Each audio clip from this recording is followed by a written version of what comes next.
Welcome to Lift Your Leg. This is Monique Anstey from the Naughty Dog in Victoria, BC, author of As a Dog Thinketh. And Jill Brown from Calgary, Alberta, the Bag Lady. Tonight, we are talking about play and relationships.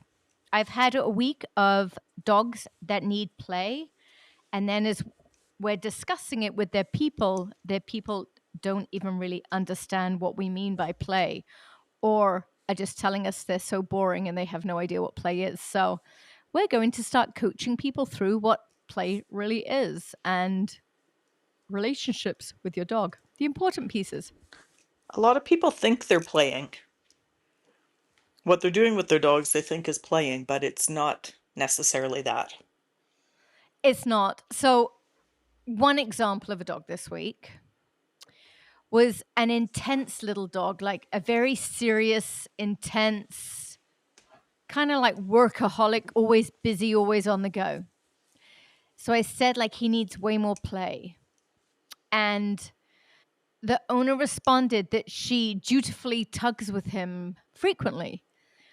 But tug is intense. Tug is building drive and building intensity, which this dog already has oodles of. He doesn't need more intensity. What he needs is to learn to laugh and to lighten up. And I think that's the piece that's missing. That piece isn't being understood by people. Agreed. I think a lot of people feel that if as long as your dog is engaging with you or engaging Right. over something with you, that's play. And And it's it's it's not. not. It's not. So for this dog in question, he's an intense little thing because he's so kind of out there, like he throws his body off cliffs. He's just this always on the move, always serious, got to get to everywhere first. So he's quite competitive. His games need to have a little bit of an edge to them. So he is a super candidate that there needs to be a little bit of danger in his games. If he was a human, he's the person that I would knock off a fence when they were sitting on it. Because So that little me. bit of edge and that little bit of fooling would make him like, ah, and then he'd come at you. That's the kind of game this dog needs. Yep. What other things would you do with a character like that? Definitely a whip in the ass with a dishcloth and then run away and let them bite the dishcloth. Yeah. What But other they'd all fish? have a little bit of pain involved that he can then overpower and feel strong about. Yep. Oh, danger, not pain. Danger, I think is the right word. Yeah. Let's And not say pain. Ivan Balabanov posted a podcast under Training Without Conflict, TWC. That's his podcast channel. He posted a podcast on play, and he was talking with a scientist about play. You all need to go and listen to that. It's absolutely fascinating. So since then, I've been kind of listening to and reading a whole bunch of books on play, and it speaks about like the creativity in play and how that helps with anxiety, or that danger concept of play and how that helps with anxiety and bouncing back. And I think that's what's missing from so many dogs today. Either their play is like a puzzle where their food's being put into and they have to work out how to get it out. That's not creative, that's rote. Or it's like chuck it or playing tug. Like, we've forgotten how to play with people, let alone with dogs. Yeah. Pushing a toy into a dog's face or flapping it around their eyes, that's not play. Oh, that's just offensive. Yeah. Very offensive. And it will Finding turn a dog off. finding a way to kind of tease them like you would a sibling. Like I'm thinking of playing keep away with a soccer ball, Yeah. and your brother or sister gets really angry, and Yeah. then you might kick it at them and bounce it off their butt. Like do that with a dog. Bounce the Jill was the ball. mean sister. I wasn't. I was the little one that got locked in the basement. Not by my parents, I, by my siblings. I once got hung on a door handle by my underwear by my brothers. Oh, They picked me up. I like your brothers. They called it giving me a turkey, and they literally hung me off a door handle. I couldn't get off. You probably still couldn't. Oh. Oh, that's funny. But that's like all of those kind of torturing by my brothers and that. It just made me stronger and feistier and ready to take on the world. Yep. I remember That's being rolled up in a sleeping bag once. Like dropped to the bottom of it and the open end was rolled up, which is probably why I'm claustrophobic today. But it makes me think of throwing like a jacket over your dog's head and then laughing and saying, "Where did you go?" They've got that's a like me with a bed sheet when I'm quickly twisting it up so they can't get out. yes. They're trying to figure out how to get out of there. Yeah. But if I'm doing something like that, rather than give them claustrophobia, because clearly that's not the end result of this stuff. No. But I mean, some of that stuff does happen, like games gone wrong. They were too intense as kids. But I think it also builds character. It does build toughness. It Yep. builds resilience. And So you're if I've wrapped a puppy up and twisted my bed sheet around him so he can't get out, sometimes I've done that and they truly then kind of fumble in the wrong way and they are stuck. yeah, I'm quickly running back and untangling before I run again. I and don't want them to know I helped them, but I will help them. making your reaction to that m- makes a huge difference. Like you're not going, "Oh Yes. my God, I'm so sorry I wrapped you up the wrong way." Oh no, I'm going to help them, but not let them even know that I Yeah. helped them. And then And by the time they fumble a nose out, I'm screaming and running in fear. yeah. And it's the emotion that we respond with that counts here. Yep. Absolutely. I Cass is our friend, and she's naughty. That's fair to say, right? She is bad. She's really naughty. Wicked sense of humor.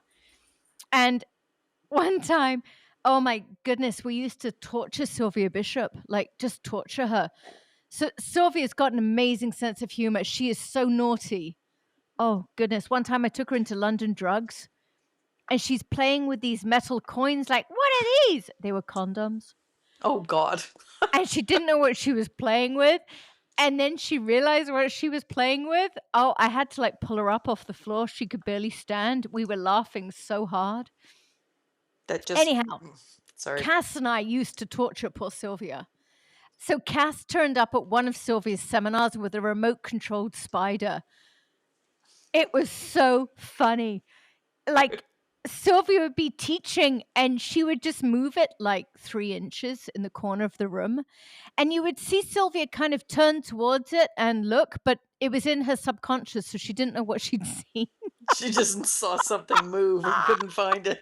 And so then we'd wait for it to turn around again and Cass would move it some more. Oh, we had so much fun with Sylvia, torturing her. But a woman that could take her own. So that's what dog trainers are like as people. And that's what we need you guys to start becoming more like with your dog. Like, Be creative. be Be creative. silly. Like Yeah. don't Like, I would, we need to stop caring about their feelings. what the person across the park is going to think when they see us doing ridiculous things with our dogs. I think we need to start saying screw it to feelings. I'm sorry I'm saying that out loud and on air. It's really not very politically correct of me to say. But here's my thought with that. I would sit here with Harry and I'd look at a ball on the ground and I'd look at it. And then if he caught me looking at it, I'd quickly look up at the ceiling. He'd look away. I'd look at the ball on the ground. He'd catch me looking at it. I'd quickly look up at the ceiling. Then I'd look at the ball again. He'd catch me looking at it. I'd look away. Next time he looked away, I'd pick up that ball and whack him in the head with it. I'd throw it at him in his head. Yep. And honestly, he would then grab that ball and he'd like run at me. Like that's how I create naughty dogs. But my dogs all have such a sense of humor. Like if I then look at a ball and look up at the ceiling, like now it's game on. You only get to do that once or twice with a dog. Oh, Kate's even funnier. When I first got Kate, she was a little bit of a shy ghost, so a bit invisible in the house. And then she was no longer invisible. But when she was first invisible, I would hide like around the corner of a house and jump out, boo, when she walked around the corner. Or in a room, I'd walk in a room, hide around the corner, she'd walk in, boo. Kate started doing that to the other dogs. I've never seen a dog do that before. It was so funny. She'd wait around a corner and then like "Row, row, row, row," at them when they came after her. Oh, Oops, best not teach Kate any more of these ideas. yes, yes, let's not. Let's not. But that's the kind of stuff I'm doing with them. Okay, let's talk about more stuff. So Harry's like all man, kind of like this other little intense dog. He's all man. He's always like hunting something. So he's the kind of guy, I'm going to pick up the ball, thunk him in the head with it, and he's going to find that hilarious because Yeah, he kind of gets off on a fight and pain and that kind of stuff. He's like, oh man. yeah. Or silly things like if you're working in, like Harry is not the dog that you want to tug with multiple times a day because that's No. just amping him up. And it would hurt my chest so much because he's strong. Yes, I'd but have a like much stronger upper core though if I did. true. But to find like an empty plant pot that you could Yeah. drop on his head, Yeah. he would think that was funnier than hell to try to get it Oh, off of his head and then grab it and come and jam it into your legs and he would. Yeah, totally. And Johnny too. Johnny would think that was hilarious. yeah. You have to figure out things that are gonna work for your own dog and your own dog's personality. But to do that to Pippa, she would not find it funny. She would think she'd done something wrong. Why did I whack her? Yeah. So Pippa's games are much more corny and cheesy. Pippa likes to play with her doll. She's that kind of girl. And pulling the head off a doll is not funny in her world. It's just disturbing. It's mortifying. Poor Pippa's growing up with Harry that only wants to pull the heads off her dolls. So with Pippa, it needs to be softer, sweeter. But I mean, she still gets pushed, but not in the same way I would push Harry. So while I would do that with Harry and clunk him on the head with a ball, I'd throw it at his head. Mm-hmm. With Pippa, I probably would do the same, but then I'd have a sneaky race for the ball and she'd probably race me to it and get it. Something like that. So rather than actually hit Pippa with it, the race to the ball would be the game. Yeah. And then she wouldn't let me take it from her. Or smacking the toy while it's in her mouth. Yeah. That kind of... Yeah. Those kind of things that she thinks are fun. Or, I mean, blowing in Pippa's face, that she thinks is lots of fun. Yeah. That can be dangerous. I think all play has to have a little bit of an edge, but it has to be the right amount of edge for that personality. So even with Pippa, there's a bit of an edge still there, but it's not the same physical edge that I would have with Harry. It's not the deadly edge you have with Harry. Yeah.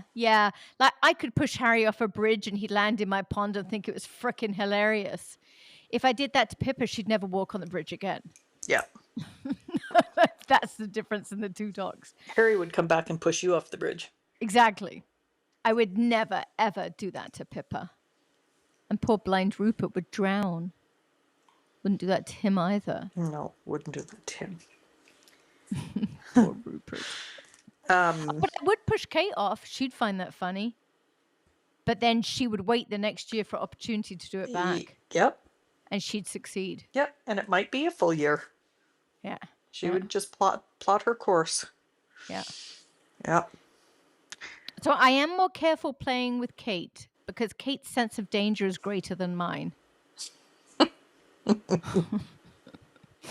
Kate doesn't play by your rules where you say, I would never do something to you that I wouldn't expect you to do back to me.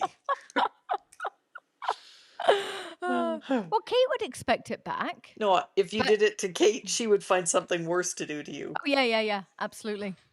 Absolutely. Yeah. But I mean, I do play with Kate, but would I pick up a ball and thunk her with it? Yes, but it'd be a very gentle girl thunk. It wouldn't be a womp like it would be with Harry, because Harry would find a womp hilarious. Mm-hmm. I've picked up a pillow off the bed and whacked Kate in the head with it and had a pillow fight. But Kate really gets wild, like really wild. Way more than you would imagine. Like Kate's got a dirty side to her. Oh, I can imagine that. Yeah. Yeah. My guys get the socks. Whenever I pull socks out of my drawer, they're standing there waiting for them, so they get a big bonk on the head, and then the fight's on with the socks. Yeah.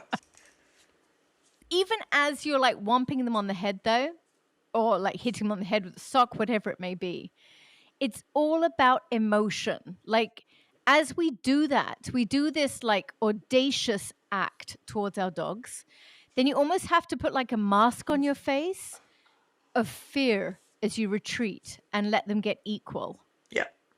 And I think you have to have that mask on to let them feel like they're winning as you're retreating. Otherwise it's just abusive and it's not a game. Yeah. And sometimes they'll be offended by something that you do.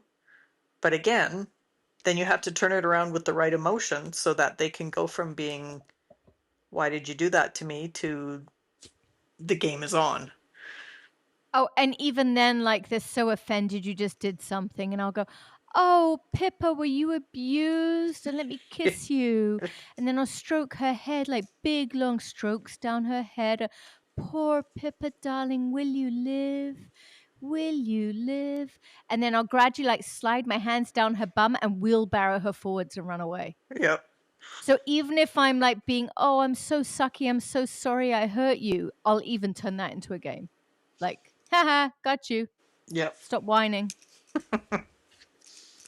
So don't let them get away with it. Like, make them be fun. Make them give it back to you. Again, like I've said in past podcasts, think of what happens in a litter. Yeah. If one of the puppies gets offended or hurt, the other ones are like, suck it up, deal with it. But puppies are just mean to each other. They're not funny. They're just mean. Well, but the puppies learn resilience from that. They Because do. they sit back and go, you just hurt my feelings. Now I'm not going to play. And then they go, well, that didn't work. I might as well join back in again. Maybe I'm saying that because I have Malinois puppies. They're horrible. I They are. don't think you can put it down to a breed. Going from my experience.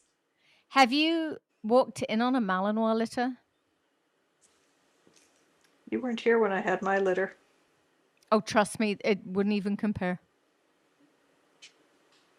My one might have. Remember the video Matthew stuck up of Yes. the Malinois litter? Oh yeah, I've seen That's many normal. of those. Yeah. That's normal.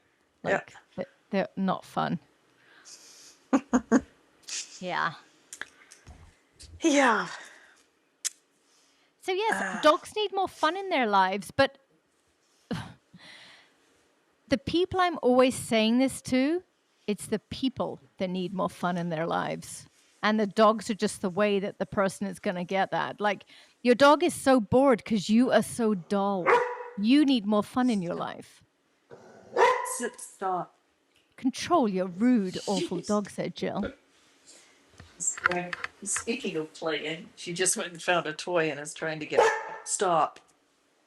Trying to get Prada to play with her. Mine is sucking on a unicorn. Imagine that. Imagine that.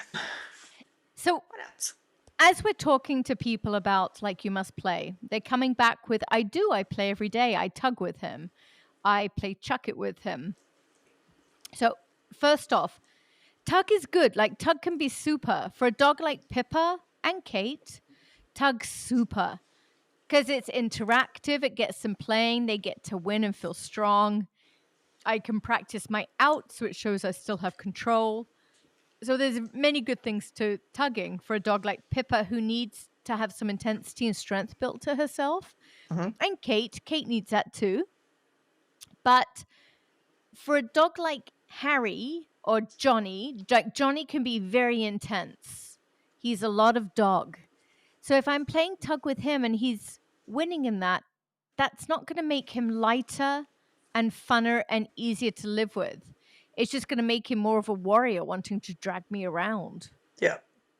So for a dog like Pippa who needs the building, Rupert would benefit from tug. But even with Rupert, I did sillier games than tug because he needed to lighten up too. So Tug wasn't, well, he's a basset. So, but he did tug. It just was something we never really did that much of. He prefers sillier games of running and using his nose and yelling at me. Yes. He loves to yell at me. Oh, Aroo. woo, woo, woo. As for Chuck It, I do not think of Chuck It as a game. No, I think of that as exercise. It's a bad form of exercise for your dog.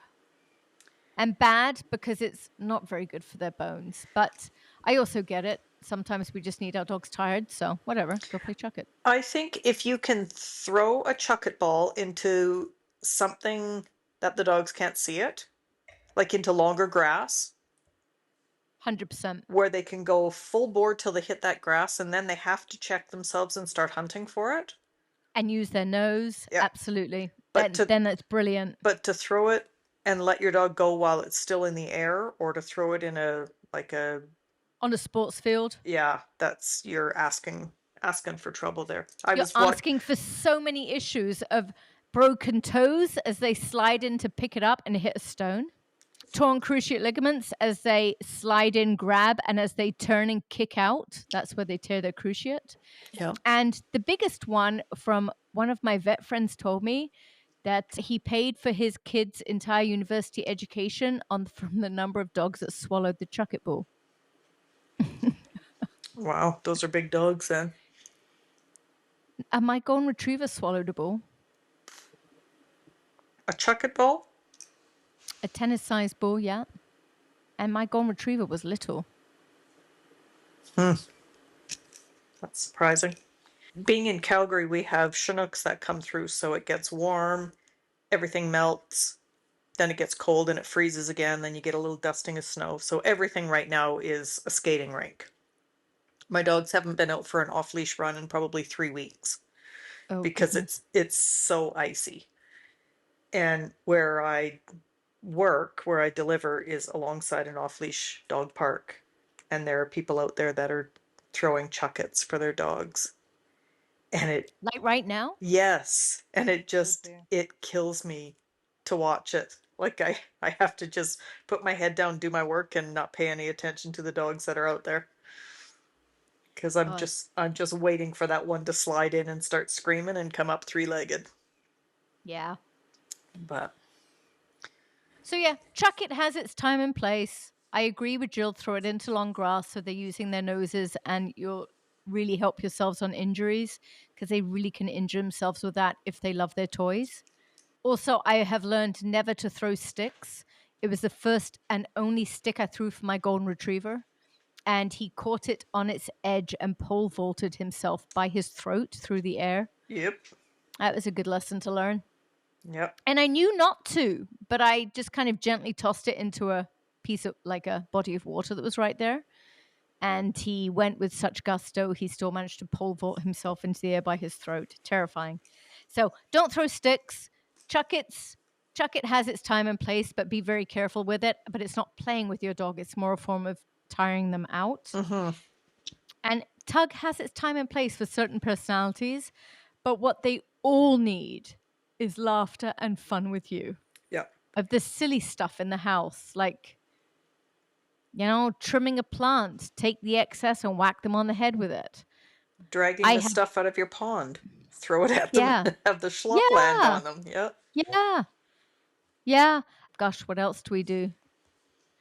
Like, even if I'm planting a plant, like I'll kind of dig my hole, take my plant out the plant pot, put it in the ground, take that pot, chuck it at Harry's head, go on to the next one. Yeah. If you want to know how to get your dog's attention, start doing stuff like that. Yeah. They'll never take their eyes off you because they never know what you're going to do next.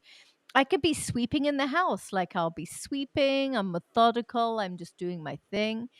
I look at Harry in the corner of my eye. I keep sweeping. I look at Harry again in the corner of my eye. And then I'm like, charge! And I'll just run at him with a broom. Keeping in mind, that's when Harry's awake, looking, wondering when something's going to happen, not when he's sound asleep. I actually do that a lot with my timid board and trains. That's one of my favorites. It's so funny seeing their response. They don't know what to do. I love doing that kind of stuff with it. And I think almost all of them, like, initially, like, back up a step or two and then charge back. Yeah. It's so I funny. with the timid ones, regardless of what you're doing, whether it's like you just said, charging after them with the broom, or if it's tugging, always make sure you let them win a Of course. a good portion of the time. Like, They must win. yeah, So I can't just charge and run over top of them. Like, I'm gonna charge, and then as soon as they, like, come at me, I'm retreating and running and screaming. yeah, They need that retreat, and they need that bit of fear and adrenaline in me. And it's truly the laughter and the adrenaline and the acting that yeah. makes it funny, like, to see their responses.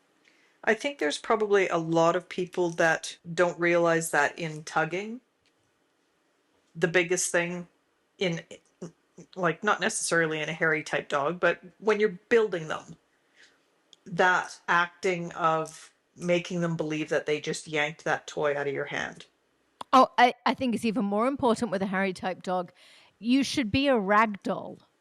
So as they pull the toy from your hand, like, they need to feel the give in your shoulders, your head, and your upper body. And they need like a grunt too Yeah. as they pull hard. Like, you need to kind of ragdoll your upper body, then stand up, breathe in, and fight them, fight them, fight them. Like, pull it in, pull it in, pull it in. They give a little bit of a pull, and it's the same again, like, ugh. Yeah. And you act like they almost just made you do a head plant. It makes such a huge difference and in them. And like I said, I think a lot of people don't know about that. You taught me about that. Before that, I was always just tugging and tugging and Bouncing tugging them, just and bouncing them. People yeah, just kind of bouncing with a toy in their mouths. yeah, and winning. It's like they're taking them on a walk with a toy in their mouths, kind of through the game of tug. Yeah. And don't just let go of it. Oh, Don't think winning is just letting go. They have to they have to think they yanked it out of your hands. I agree. Yeah. I agree. If I have many clients through the years that don't know how to give the dog that feeling of give when the dog tries. So they're saying, like, my dog never tries. He won't try with me. He just gives up. I was like, yeah, because you're a thug. Why would he want to play with you? And then I put like a zap strap on the handle of their toy. What do the Americans call it? It's not zap strap, A zip tie. tie. Yeah. So there's a zip tie on the handle, and their pinky finger needs to go into that zip tie. And suddenly the humans give the right response to the dog. And all of these dogs that would never play with their people are suddenly dragging their people across the room. Yeah. And then the people are like, but it hurts too much. I don't want to do that. Well, your dog's tugging, so shut up. Yeah. Put a glove on if it's that hard on you. Yeah. Okay, you can go up one finger size, but they're just so used to controlling their dog through play. That's not what it's about. Like, play, your dog's supposed to feel the emotion that you're wanting to create, whatever that may be.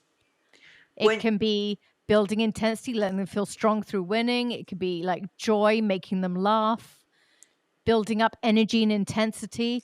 With Biggie, when he was here, Dell's Biggie, the very bad little pit bull Rottweiler cross puppy I had years and years ago, he was super intense and angry. So at 5 weeks old, he would just Lisa Sherrick was here. She was living with me at the time. And he grabbed Lisa's skull and he wouldn't let go. He was so angry. oh dear. And Lisa's like, what is this dog? Like, growing up with Malinois, like, what is this thing? So with Biggie, if he got overtired, over aroused, he would just go full throttle and attack. And he'd had a rough life up until that point. With puppies at this age, you can always change it. So I had Biggie. He was mine until we found him a home, and I got him to unsuspecting Adele, who gladly took him. Thank you, Adele. And so with Biggie, he would get over aroused and then he would fully lose his temper. He couldn't contain it. So Biggie's homework, once we got to that point, was racing around the kitchen table and getting him like full throttle and then like jumping up on a chair so he couldn't eat me and then teaching him to calm down. And that Okay. was very important piece for young Biggie. So again, like just because this dog got overly aroused and would go into like full aggression at 5 weeks old, that's the reason to practice it with him, teach him how to handle it. Yeah. Because life is going to take him into that full level of arousal again. And if you haven't taught him not to go full throttle, he's going to be a dead dog, and there's probably going to be a dead person along with it. Yeah. Teach him these lessons and turn it into a game. So I remember racing around my minivan, and then he went to go live with Andrew, and Andrew had him racing the same and then did the same lesson. And then it worked. He was able to go off to Adele. So Ay, ay. I think one of my favorite games is racing around the kitchen table, and just about when they're about to get you, jump up on a chair. Because that doesn't create any kind of frustration.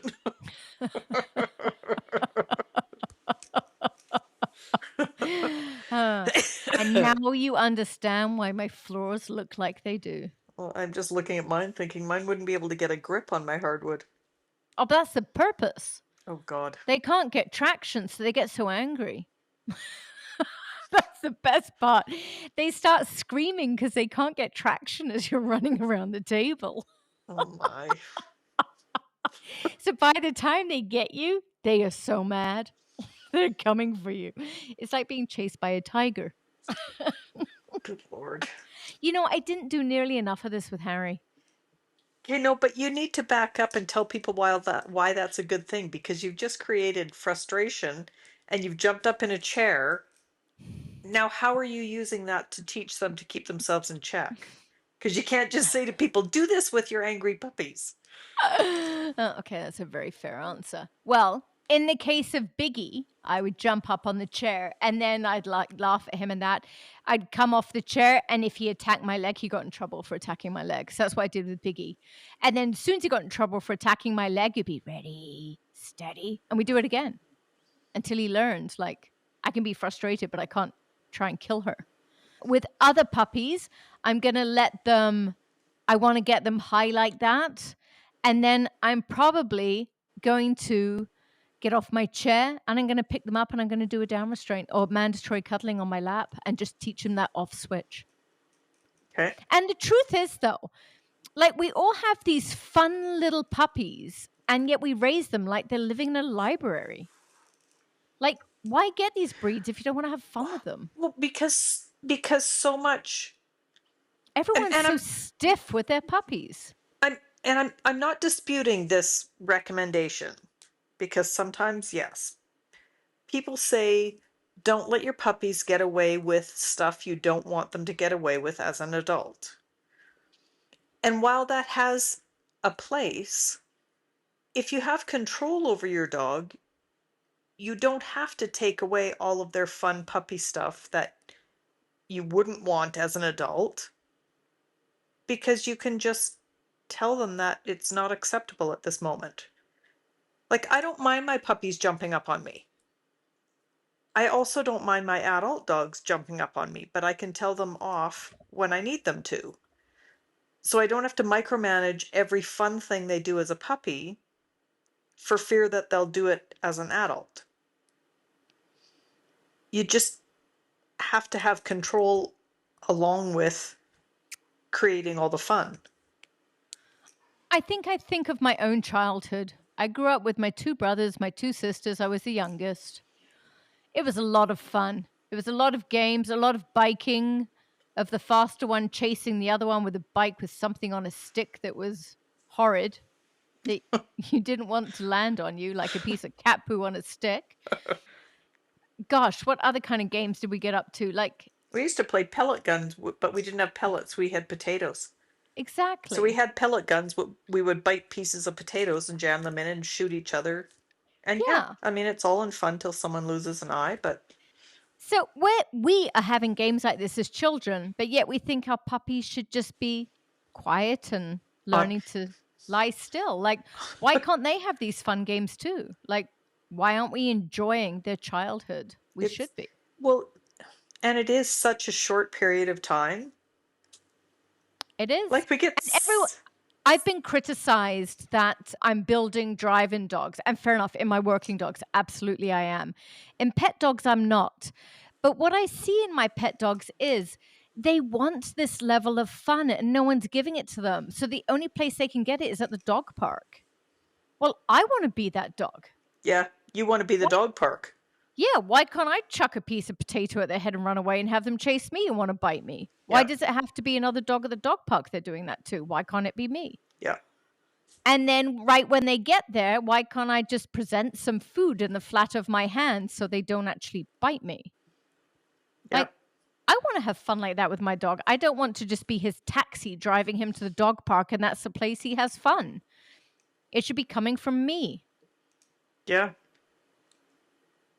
Yeah, it's like having a child that you take to daycare and they love daycare, but they really don't care about the parents. Yeah. So I don't think it is necessarily building drive because I think the dogs naturally come with this. I'm just Well, you're built letting them use it. I'm not teaching them like home is the most boring place on earth. You can only just walk quietly looking down at the ground and lay on place. and lay in place. But you can build drive in your working dogs, and you can still build a sense of humor in your pet dogs without having that drive that needs to be managed. I agree. They can still have a fun life and a sense of humor. If I have somebody with a German Shepherd and this German Shepherd puppy gets very aroused and then will bite, they're going to have the homework of running around the kitchen table. But with all of my puppies, one of my friends gave me this game and I love it, sheepies. So you're crawling on all floors in the living room, you're on all fours, and someone chucks a blanket over top of you. So you have no head. Oh, God. And you just duck your head down and like run across the floor and headbutt your puppy. It's so funny. And I'm only doing this stuff with teeny tiny puppies because I would never dare do it with Johnny or Harry now. God. Yeah, do it with a 5-month-old Shepherd or Malinois. Yeah, no, thank you. But a 10-week-old Mally, go for it. Go for it, man. But I think this kind of stuff is very good up at building like stress resistance and teach them to let loose and have fun and not be uptight and play. And then, I mean, it turns from that to like them wrestling with me, and then it's just going to turn into cuddling on my lap. Yeah. Yeah, it can go from, like you said, from being a stressful situation. What is this thing coming at me with no head? To all of a sudden it's fun. So then in life, when stressful situations occur, they wonder when it's going to turn into fun. Yeah. And there's so much less negative stress about it. And they're just used to random crazy. So when life throws random crazy at them, they're looking at me like, where's the punchline, mother? That wasn't funny. Yeah, exactly. Done that before. Yeah. You have to work harder, Mom. You're not funny This anymore. must be a test. Exactly. Do better, mother. All right. What other games do we both have? The one I have trouble with that you're really good at is when you're trying to get your dog to engage with you. And you just go around picking up different toys and cradling them and playing with them until the dog Oh, runs that over. was so hard to learn. I still have a tough time with it. This came from my training partner in Vancouver, who is a phenomenal dog trainer, like phenomenal. And I had to do this with my first German Shepherd, Neville. So I had to play with a toy, and By yourself. by myself, I'm playing with the toy. I can't look at him. I must play with my toy and make it fun. And then he would come over, snatch my toy, and I would let go and run on to the next one. And then I would play with that one. So the idea of this game is he must want what I have.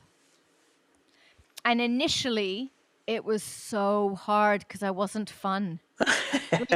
I had like 2 or 3 really good moves. Yep. But only 2 or 3. So the dog got used to that. Yep. And I'm going to say now I probably have about 20 really good moves. It made me really expand it. Yep. But it's so hard to do this because the dog's just like, she's busy. Finally, I can go do whatever I want. Yes. It's hard to just keep playing with your toy. Yes, by yourself. by yourself. And sometimes your toy is a blade of grass. Like, you have to now play with this blade of grass. How are you going to play with it? Yep. And it's doing stupid things. Like, so initially we'd come out with 5 toys, but eventually, like, when I sucked at it, it ended up playing with like a stone, a stick, a blade of grass, whatever. Like, whatever I have, they must want. Yep. So, like, you're blowing on it, you're making it weave around your legs, you're singing to it, rock-a-bye baby, like, You're you're crazy. throwing it in the air and clapping, you're spinning it around like, whee, as you go in circles. Trumpeting it or playing it like a Yeah, flute. it turns to a trumpet, then it's a soccer ball, now you're playing catch, then you throw it to your friend and they throw it back to you. Then you're playing soccer again. Now you rock-a-bye baby. Now, yeah, it's so hard. You've got to keep coming up with different things to do with it. And as I'm like quietly singing to it on the floor and I'm stroking its head of this piece of grass, the dogs can't help but come and check out what you're doing. And I'll just quietly turn away from them like, no, go away. Rock-a-bye baby. Just continue on. But the end result of this for all of us performance people is that no matter what they think I have, they want it. Yep. So they're And always looking to engage with you. Yes. They can have the best toy in the world, and I can pick up a tiny piece of mud off my shoe. They want it. Which isn't great when you're in the house and just wanting a moment to yourself. Oh, let me tell you, getting Harry out the car is so annoying. I take him out his crate, I put him on his leash, I have him there, and then I'm getting his toys from inside the van. He jumps in, he jumps out, he jumps in, he jumps out, he jumps in, he jumps out, he jumps in, he jumps out. It's like, Harry, Yep. I can't see anything I'm doing. Like, you just stepped on everything. Yep. Grabbing dog poo bags. I want that. Yeah. So I may create monsters for pet dog people, so don't do this game. But for all of you performance people, you need to do this game. Yep. Because it's no longer about the toy, it's about what they think I have. Yeah. And that's always something that you can take in the ring with you. All I have to do is like rub my 2 fingers together and look at my fingers in a certain way. They're like, ooh, what you got? They never know what you've got in there. Yep. This morning, I was doing Superman on the bed with Mo. So I pick up this teeny tiny chihuahua and like, whee, and I throw her in the air. But I have to admit, because she's only 3 pounds, as she was flying up high, I was thinking like, oh, this is like 28 stories for her. Yeah.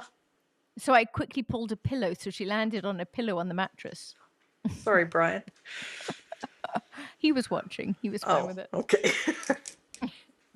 But she loves it. Then she lands and she's like, dit. She comes back, throw her in the air again. She lands on the pillow. She comes back, throw her in the air again. So it was very fun. Just more games. And I do that with a lot of dogs while I can still pick them up. You know, I'm very sad for dogs like Johnny and Harry that I have, because I don't get to do nearly enough of that because they're so big. Yeah. I was with a client yesterday. She's a tiny thing. She's tinier than I am. And she was telling me how she just carries her dog everywhere. Like, she's taken him up ladders and stuff like that. Like, she's so cool. What kind of a dog is this? He's like a 70-pound Rottweiler cross pit bull. Wow. Is she a bodybuilder? She must be. It's hard to tell under all her layers, but she's got to be. She seemed tiny, but she's clearly strong. Get that. Sizzle just came with another toy. She says, this is dumb, Mom. You know what? Given how he behaved, I know she's strong already. Oh, my. Oh. What else? We were going to talk about relationships in with this. Make sure your tone of voice fits the dog you're talking to. And we've talked about tones of voice, so I don't really want to go into this. But if your dog's totally aroused and is an intense young thing, don't sing a lullaby to him if you're asking a command. And I think this is the hardest thing for people to learn, is commands should be commands. Well, and this... they can be said nicely. It can be like, let's turn left here. Turn left. Or turn left. Like, you can have different levels of intensity, but you shouldn't be singing that. And those levels of intensity can change within the same dog. Oh, yeah. Just depending on, like, we're not just saying that in a strong dog you always use a strong tone. No. Like, it can be strong dog that's having a moment of, I don't know what's going on here. You have For to Harry, change. for Harry, who's a lazy dog, it would be turn left, turn left, turn left, turn left. Yeah. Because I would add a bit of frantic to put a little bit of fire in his step. Yeah. Whereas with David's dog, who's this very strong German Shepherd, who's very frantic in his head, it's going to be turn left, turn left. Yeah. I wouldn't dare go frantic with David's dog. I'd pay for it. But Harry benefits from a little bit of frantic. David's dog yes, does not. but you could do both with Harry on the days when he's feeling really high and pushy. You have to take into account the dog's emotional state in that moment. in that moment of training. Yep. Yeah. And relate. And that's the hardest piece. That's the feel and timing. Yes. The feel being the big thing, because dogs can be a little bit manipulative. Oh, yeah. And if you fall into that, then you're going to struggle for a very long time. They'll let you think that they just can't handle this when really they're just laughing at you. I love being around good dog trainers. I was training with someone yesterday, and her dog kind of went a little bit like, no, don't. Like, he made an error, and she nicely told him not. And then he got a little bit weird, and she told him to knock it off. And then he put on his big boy boots and rose to the occasion. Yeah. It's so nice being around good dog trainers, because when I first saw him melt a little bit, I don't know this dog and I don't know her. And I was thinking like, no, help him. But knew just enough not to say anything. Yep. And then watched her handle it 100% perfectly. I was wrong. She knew her dog. She knew her dog. I did not. And Yep. I would have handled him incorrectly. And she did not. She was absolutely perfect with him. Yeah. So I love being around good dog trainers. It's just always so humbling. Yep. Now, The other thing I want to think of. Sorry, Jill, go ahead. You were going to say something. I was going to ask you a question. No. Okay, I won't come out then. Go ahead. What? In a situation where a dog is, I don't know if I'm going to ask this properly. Do you feel like you're better off putting a little more stress on a dog or less stress on a dog? Like, if you have a dog that something happens, like you just said, where the dog went, no, I can't, and you thought, help him, and she said, no, knock it off. If both of you were wrong in your assumption of what you did, which one would get you further ahead? Being a little stronger with the dog, or giving them the benefit of the doubt and helping them along? Super question. So I think the first part of this question goes back to, Harry, stop it. You're being rude. Are you a gas pedal or a brake? Mm-hmm. So me, I'm naturally a gas pedal, which means I'm a builder. Okay. So in that moment, my default is to add drive into it and make it easier. Right. Help them along. Whereas a brake in that moment is probably going to add a rule and structure. Okay. Then I think, so that's my default. So in that moment, I'm always going to be like, no, help him. And a brake is going to be like, no, like push him through, give him structure. So I think it's just knowing who we are in that moment. So that's always going to be my default. But then I'm going to say, if it's a young dog or a green dog, I think being the gas pedal is better. If it's a dog with some training under his belt, the brakes are better. Really? I think so. What she did yesterday, she accomplished in literally 10 seconds. what I would have gone backwards, then taken 3 months to rebuild. So you think okay, no, that makes sense. You think a young dog is better off giving it help, and an older dog Yes, saying they need to be. knock it Yeah, off. Yeah. No, yeah, I would agree with absolutely. that. Yeah. I think I heard you wrong, or you said it wrong, one or the other. Maybe. I was working with a young German Shepherd tonight, not that young, who has had the foundation. And I know he has the foundation because I put it on him with this person. Then I haven't seen him in a long time. So he came back tonight and said, I have no foundation. Only I know it's there because I did it. So sorry, buddy. Too bad. And we pushed him through. Like, yeah, no, this ain't going to fly. Yeah. So if they're young, I'm always going to go the route of more help, go backwards, because you're not going to do any damage by doing that. You might prolong the issues, but you're not going to do damage by going backwards for a little bit first. Yeah. But then there always comes the point of saying, enough is enough, Yeah. rise to the occasion now, dog. Yeah. Agreed. And the brakes are always much better at doing that than us gas pedals. Us gas pedals get there eventually. We just take time. Yeah. True.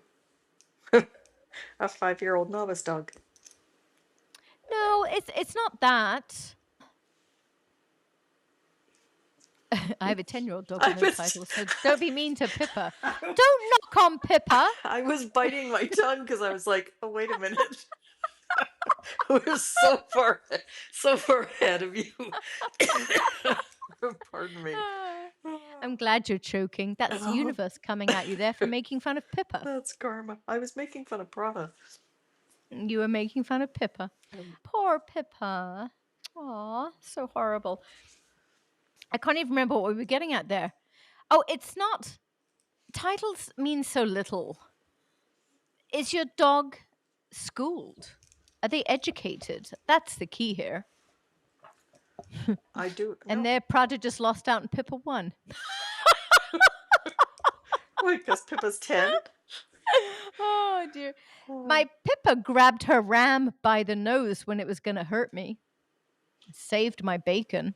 That scary Suffolk ram. Was that the one you tried to make me ride as we were loading him up? I have pictures of you riding him. None of this tried to make me. I have pictures of you riding 2 different rams. Rodney. Yep. Rodney was the other one. He wasn't a ram. Well, he was a whatever you call them. What do you call A them? non-ram. What's Whether. No, it's not. Oh. I don't even know what it is. A non-testicled boy. a neutered male sheep? Yeah, let's go with that. Going back to silly and knowing how to have fun, Jill makes me ride rams. I'll give you a bottle of wine if you get on his back and I video it. Okay. It's not untrue. I think my favorite story of dogs with senses of humor, dogs with a sense of humor is Reggie. When I was walking down your driveway. You never knew Endo, did you? I did. I loved Endo. Oh, did you? Yeah. Well, Neville was my favorite, but yes, I knew Endo. Did Endo used to do his crate game in the basement with you? Oh, yes, he did. Yes. So Endo was our police dog, and when he was retired, he'd be crated in the basement if we had company over, just so everyone was still safe. And he'd sit quietly in his crate. So people would go from the bedroom and come upstairs. They'd get their coffee. They'd go back down to their bedroom. They'd be walking past him to come upstairs. They'd go back down. They'd come back up, grab breakfast. They'd go back down. So he'd wait till they had fully forgotten he was there. So he'd just, quietly chill in his crate.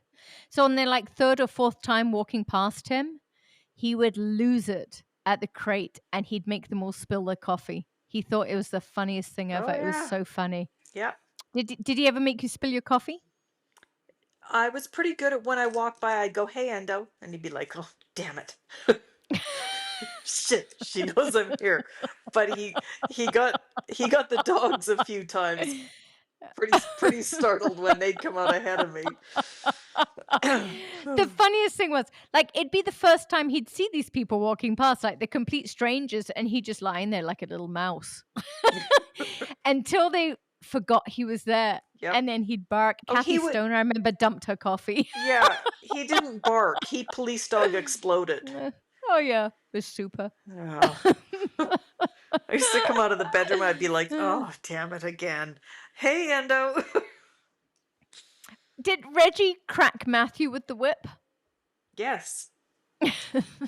Yes, he did. It was quite funny. He knew how to crack a driving whip. No, it was a lunge whip. Big, long it was whip. a lunge whip, yeah. And he knew how to crack it on people and get them. Like, what dog knows that? It was And so funny.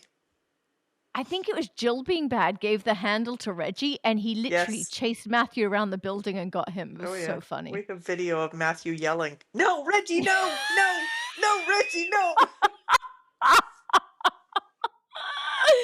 Oh, dear. Sorry, We Matthew. may need that video. Oh, dear. Oh, Now, boy. as we say this, we're not saying that your pet dog needs to do that.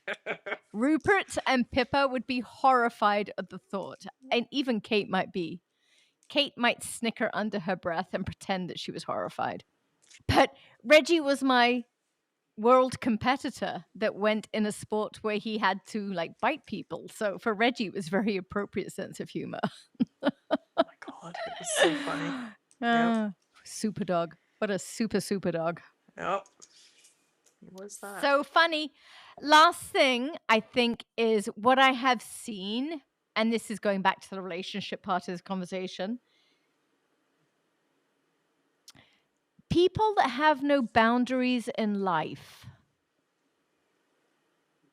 So be it with their children, with their interactions with other people, Their employers. their employers, their employees, whoever it is. If you have a person who has no boundaries in their life, their dogs will also have no boundaries. Yeah. And therefore, if you also meet a good dog trainer, they're going to have very good boundaries. Yep. Don't push them. Yeah, dog trainers have good boundaries. But what I found is, though, if a person doesn't have good boundaries in their life or with their children, it can't be taught. I don't think it can be taught. And there was one client I loved. I absolutely adored this woman. And she had zero boundaries. So I made it my life's mission to teach her some. But And I just couldn't. some people just don't realize that they don't have boundaries. Some people you can point it out to and they're like, you're right. People don't have to walk all over me. But you're going to get some of both. But if you have those people, Jill, they're like, you're right. I don't have to put up with that. I'm going to put this in place. Then they put it in place. And the first person they put it in place with phones them up and yells at them. They quickly remove it. Again, they don't have the gumption to keep it there. I think it still depends on the person. Because some of them will be like, really? Oh no. This is the new me. No, I think that person isn't the one I'm referring to here. I'm talking people with no boundaries, like none. And don't have the ability to set boundaries. Yes. Yeah. I think as young people, none of us are good at it. It's a learned skill that comes with maturity. Absolutely. So I think when we're young, none of us have it. But if you're into your 40s, 50s, 60s, and you still don't have any, it might be staying that way. Might be. And if you are that person, pick the right dog breed. Now's not the time to go get your Rottweiler that you've always wanted. Oh. No Malinois for you. Well, that's why I don't have my shepherd yet. You have boundaries. Didn't always. No, but I think a lot of us are that way, Jill. Yep. Like, I think, like for myself, learning to say no was a taught skill. But that came at a certain age. Yes, but that's what I mean. Some people just haven't had their eyes open to the fact that they actually can say no. Yes, I agree. Yeah. And that is different than not being taught boundaries is different than not having boundaries. Which is... The people I'm referring to have none. The people you're talking about have some, they just need a lot of work. Fair enough. Maybe I will get my shepherd one day. I think you'd be fine with one. Maybe. I do. A big boy Johnny Shepherd. We all want Johnny Shepherds. It's true. Johnny's so wonderful. Johnny should have had children. You should still have children. He might agree. With Prada. Anybody want a golden shepherd cross? No. They're adorable. I saw a picture of a golden shepherd Yeah. puppy. We're going to breed my 85-pound shepherd to your 40-pound golden She's retriever 54 pounds, I'll have you know. and let her push out these giant shepherd puppies. These big shepherd heads. Yeah. Sorry, Prada, that would hurt, man. Sorry, Prada. Sorry, Barb. We're just kidding. Yeah. Yeah. No, Anything we're else? gonna breed Basset Hounds and Petite Basset Griffon Von Don. Okay. PBGVs I love for them. all. Love them. They are wonderful. I think that if you can master play and a sense of humor, your Yes. relationship will be untouchable. It'll be leap years ahead. Yeah. Leap years. Because suddenly you don't really, I mean, unless it's excessive prey drive, you don't have to work on come or anything. Like, you talk to them and they listen. Yeah. They just want to be around you. Yeah. Yep. You're the fun person. Like, they're always looking at you like, what's that stupid cow going to do next? Exactly. They don't have to be looking, saying, "Ooh, look at that dog over there. Looks like it would be so much more fun than my mother." Yeah. Mine see a dog and they come back to me. They're like, it's kind of like me with people. I don't want to have to deal with them. I remember one day I was at the dog park training a board and train, and I got back to my car, and this dog's like, "No, I'm not coming." And I remember I was running laps around my van, and this dog looked at me like, "What are you doing?" And then I would pause from behind and like slowly peek my head out behind the van and look at them and then quickly pull it back in. And then I'd run to the other side from the back of the van and look slowly, push my head out, look at them, quickly pull my head back in. And then I'd run another lap around the van. Then I'd do it again. This dog ended up losing its nut. Like, it took it a while, but then it just went like insane. And that was that. I no longer had to worry about calling the dog back after going to the dog park. That was it. You just have to be funner than everything else out there and more unpredictable. Yep. Don't be dull and don't keep using the same set of boring skills. You've got to just pull a new one out of a hat. Be so stupid that everyone in that park is like, what's wrong with her? Oh, the crazy woman's here again. My funnest one, my absolute funnest thing to do with dogs, like I'm walking them out in a park or somewhere, hopefully somewhere remote, if I'm going to be this insane, and they like go off hunting a rabbit. And I have laid down in tall grass and I'll like start like kicking my legs and arms and just like having a convulsion. Of course you do. They are so funny when they come back. Like, they are so funny. That's also one of my favorite things to do. If I have a young dog that takes off way too far, like beyond my comfort zone, and I'm walking in tall grass, I'll just lay down and say nothing. I just disappear. And then they have to come and hunt me up.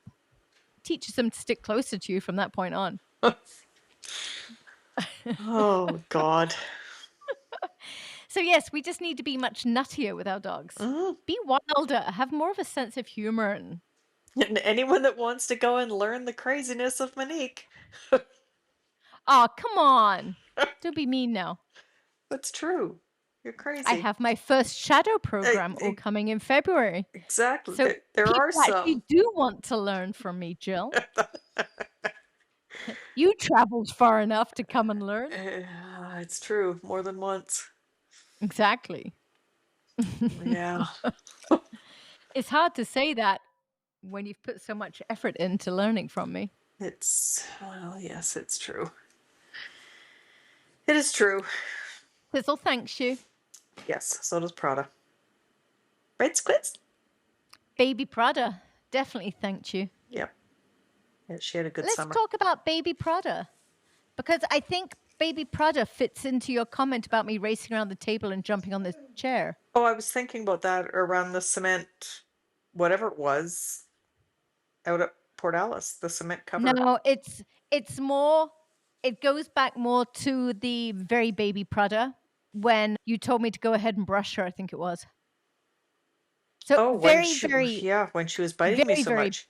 Baby Prada, like 7-8 weeks, was a demon child. And she was biting Jill like full on hard, like intense play. Yeah, she was still playing, but it like you couldn't get her to stop biting. And it was hard. And Jill was kind of at her wits' end with her. Fair to say? Yeah. I was like, I So don't know what to do with this dog. Jill was spending all her time like trying to calm her down and calm the bite and not get her excited. And like, fine, you take her. So I did. And Prada did the same with me. I was brushing her, I think, and Prada did the same with me. And I can't remember what I did. I think You I like s- blew raspberries on her and No, threw her in the air or you something. started rolling around on the it was Bed. my blow up bed with the sleeping bag, and you like totally started wrestling with her like another dog would, and tossed her around and hit her with pillows and stuff. And she just totally settled. Like, as soon as I spoke her language, she completely chilled.